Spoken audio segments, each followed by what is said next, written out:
Bapa, sentuh hatiku, ubah hidupku menjadi yang baru, bagai emas yang... Bahasan kita dari pengertian organisasi. Organisasi adalah sebuah wadah di mana sekumpulan orang bekerja sama secara rasional serta sistematis yang terpimpin dan terkendali untuk mencapai tujuan bersama dengan memanfaatkan sumber daya yang ada dalamnya. Sumber daya ini dapat berarti pula sumber daya manusia. Kemudian, pengertian organisasi menurut beberapa ahli. Yang pertama, dari Chester, organisasi adalah suatu sistem aktivitas kerjasama yang dilakukan oleh dua orang atau lebih. Kemudian menurut Malayu, organisasi adalah suatu proses penentuan, pengelompokan, dan pengaturan bermacam-macam aktivitas yang diperlukan untuk mencapai tujuan bersama. Kemudian menurut Taylor, organisasi adalah wadah sekumpulan orang yang menggabungkan diri untuk tujuan tertentu. Sehingga dapat disimpulkan bahwa organisasi adalah wadah di mana dua atau tiga orang berkumpul untuk mencapai tujuan tertentu. Mereka memiliki visi dan misi yang sama. Kemudian bentuk-bentuk organisasi yaitu dapat berupa organisasi politik, organisasi sosial, organisasi olahraga, organisasi agama, organisasi pemuda, dan organisasi mahasiswa. B. Manfaat organisasi. Segala sesuatu yang dilakukan pasti memiliki manfaat. Demikian juga dengan organisasi memiliki manfaat, yaitu yang pertama, meningkatkan kemampuan dalam berkomunikasi. Komunikasi merupakan suatu hal yang harus dilakukan dengan cara yang sopan, apalagi jika berbicara di depan umum. Maka dari itu, selain sopan juga perlu keberanian dalam menyampaikan aspirasi tersebut di depan umum. Karena memang pada dasarnya, setiap masuk dalam organisasi tentu harus menyampaikan beberapa pendapat. Dari hal tersebut secara tidak langsung bisa melatih seseorang dalam berkomunikasi. Manfaat yang kedua yaitu dapat mencapai tujuan, seperti yang dibahas mengenai pengertian organisasi yang tentunya memiliki tujuan yang akan dicapai.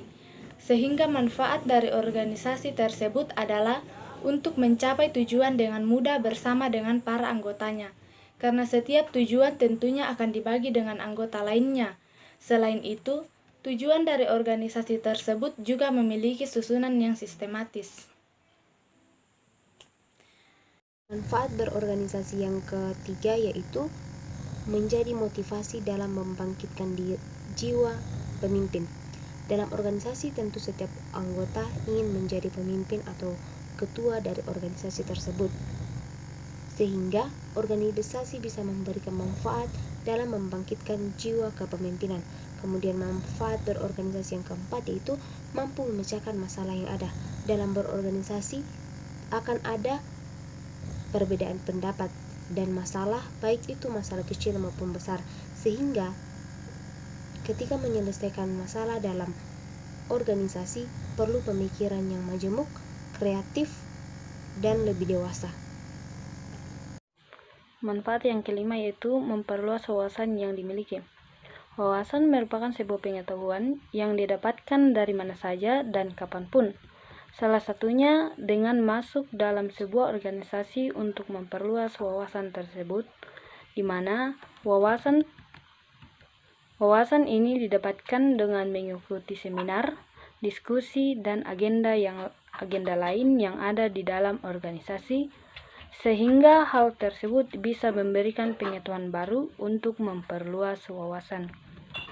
Kemudian, manfaat yang keenam yaitu memperluas pergaulan dan mengatur waktu. Dalam organisasi memang terbagi dari beberapa orang yang berasal dari berbagai kalangan yang berbeda, sehingga hal tersebut menyebabkan setiap anggota organisasi bisa memperluas pergaulan yang ada. Selain itu, bisa juga melatih kedisiplinan dalam mengatur waktu yang dimiliki. Karena memang kegiatan yang dimiliki bukan hanya organisasi saja, tetapi memiliki aktivitas lain. Manfaat yang ketujuh yaitu memiliki rasa tanggung jawab yang tinggi, di mana tanggung jawab yang dimaksud adalah bertanggung jawab terhadap apa yang menjadi amanah, seperti bertanggung jawab pada saat menjabat sebagai pemimpin atau ketua organisasi, sehingga pemimpin harus melaksanakan hal tersebut dengan baik.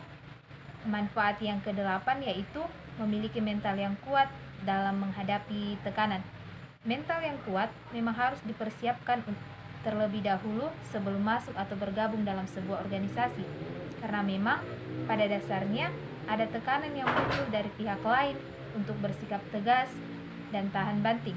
Selain itu, anggota organisasi harus digembleng sehingga terbiasa untuk menghadapi tekanan tersebut. Oleh karena itu, kepribadian seseorang akan menjadi lebih percaya diri dan disiplin.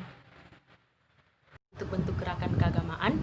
Yang pertama ada kreasionisme, gerakan yang mengupayakan untuk menegakkan keyakinan bahwa ajaran yang mengatakan bahwa langit dan bumi serta isinya diciptakan selama 6 hari lamanya menurut kitab Kejadian sebagai deskripsi yang akurat dan secara ilmiah dapat dikaji atau dibenarkan tentang asal-usul kehidupan bumi dan seluruh jagat raya. Yang kedua, ada ekumenisme Kristen, gerakan yang menganjurkan kesatuan atau kerjasama antar kelompok-kelompok keagamaan atau denominasi yang berbeda dari lingkungan Kristen. Yang ketiga, ada Unitarianisme, sebuah gerakan di kalangan gereja-gereja timur tertentu untuk bergabung dalam persekutuan yang kelihatan dengan uskup Roma atau Paus setelah skisma besar. Yang keempat, ada evangelikalisme, penekanan pada iman kepada Yesus sebagai persyaratan yang perlu dan cukup untuk keselamatan. Yang kelima, ada gerakan karismatik atau neo-pentakostalisme, keyakinan atau praktik-praktik pentakostalisme yang menyebar di gereja-gereja di luar tradisi kesucian. Yang keenam, ada gerakan anugerah, sebuah gerakan yang dimulai pada tahun 1930-an yang merangkul posisi tindakan tengah dari sistem dispensasional terhadap penafsir Alkitab. Para pemeluknya tidak menganggap gerakan ini sebagai aliran dispensasional yang hiper atau ultra. Gerakan yang ketujuh ialah gerakan kesucian, di mana sebuah gerakan Wesleyan dimulai pada abad ke-19 yang menekankan pengalaman kesucian pribadi dan yang membangkitkan gerakan pentakostalisme dan karismatik. Gerakan yang ke-8 ialah gerakan yang mengakui sebuah gerakan neo-evangelikal di lingkungan sejumlah gereja Protestan, arus utama untuk mengembalikan gereja-gereja tersebut kepada apa yang diyakini oleh anggota-anggotanya sebagai ortodoksi teologis yang lebih besar.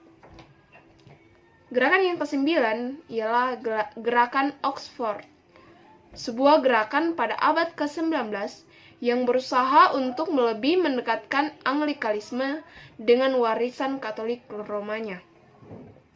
Gerakan yang ke-10 ialah gerakan restorasi, juga dikenal sebagai gerakan Stone Campbell, sebuah kelompok gerakan pembaruan keagamaan yang berusaha memperbarui seluruh gereja Kristen dengan mengikuti pola perjanjian baru.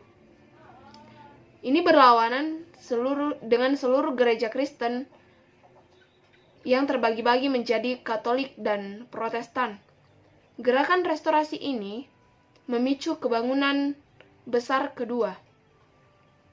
Gerakan yang ke-11 ialah identitas Kristen, sebuah label yang diberikan kepada berbagai kelompok dan gereja yang terjalin kendur dengan teologi rasialis.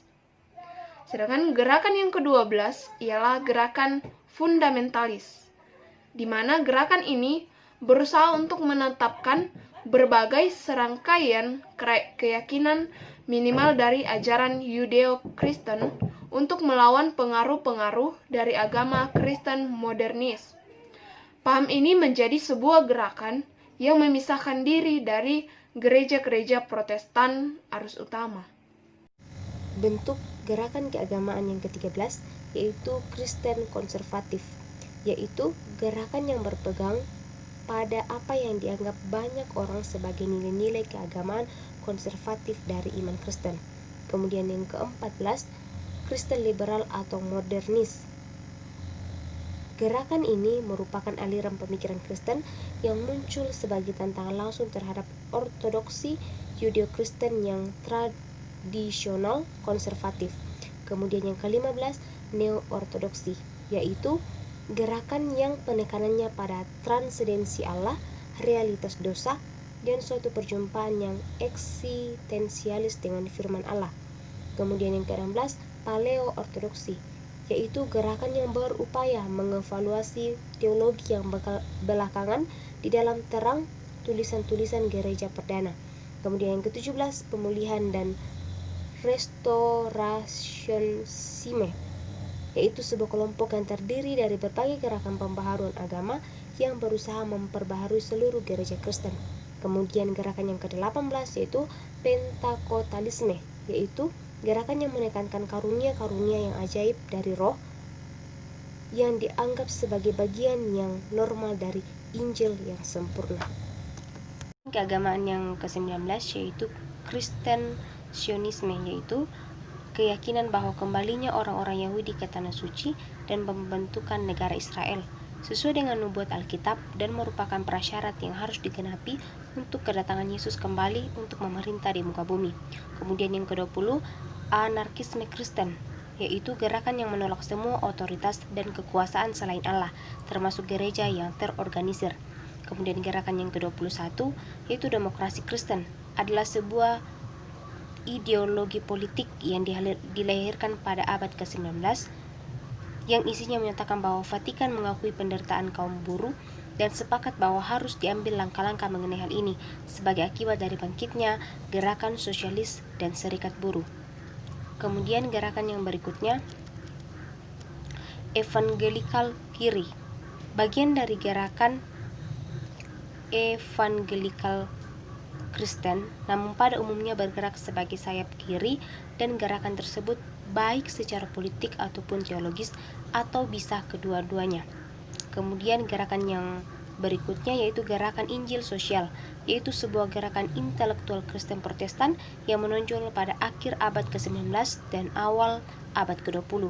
Gerakan ini menerapkan prinsip-prinsip Kristen dalam masalah-masalah sosial, khususnya kemiskinan, minuman keras, obat bius, kejahatan, ketegangan rasial, pemukiman kumuh, kesehatan yang buruk, sekolah yang buruk, dan bahaya perang. Secara teologis, para pemimpin Injil sosial umumnya adalah pasca milenarian. Kemudian gerakan yang berikutnya adalah gerakan Kristen kanan, yaitu gerakan yang mencakup sebuah spektrum Kristen konservatif dari segi politik dan sosial. Gerakan dan organisasi-organisasi dalam kelompok ini dicirikan oleh dukungan mereka yang kuat terhadap nilai-nilai sosial yang mereka anggap tradisional di Amerika Serikat dan negara-negara barat lainnya. Gerakan yang berikutnya ada dijelaskan oleh teman kami, dipersilakan. Kemudian poin yang ke-25 yaitu Kristen kanan, yaitu mencakup sebuah spektrum Kristen konservatif dari segi politik dan sosial.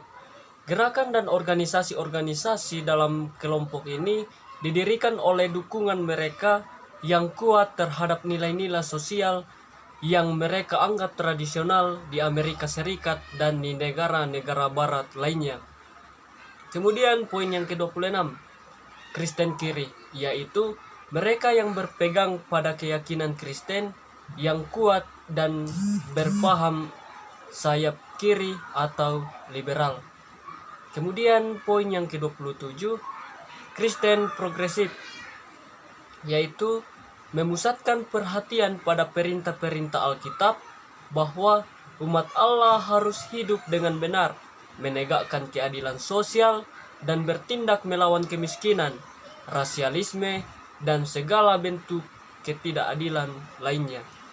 Kemudian poin yang ke-28, sosialisme Kristen, yaitu mereka yang berada pada kelompok Kristen kiri yang politiknya Kristen dan sosialis secara luas termasuk teologi pembebasan dan doktrin Injil sosial. Kemudian ke-29 yaitu teologi pembebasan, yaitu sebuah aliran dan gerakan yang penting dan kontroversial di dalam teologi dan praksis dari Gereja Katolik Roma setelah Konsili Vatikan II. Gerakan ini secara resmi dikutuk. Gerakan ini mempunyai pengaruh yang luas di Amerika Latin dan menjejaki hubungan antara teologi Kristen dan aktivisme politik, khususnya dalam bidang keadilan sosial, kemiskinan, dan hak-hak asasi manusia. Teologi ini mengutamakan masyarakat yang miskin secara ekonomi dan tertindas. Sekian. Kau membentuk bejana hati.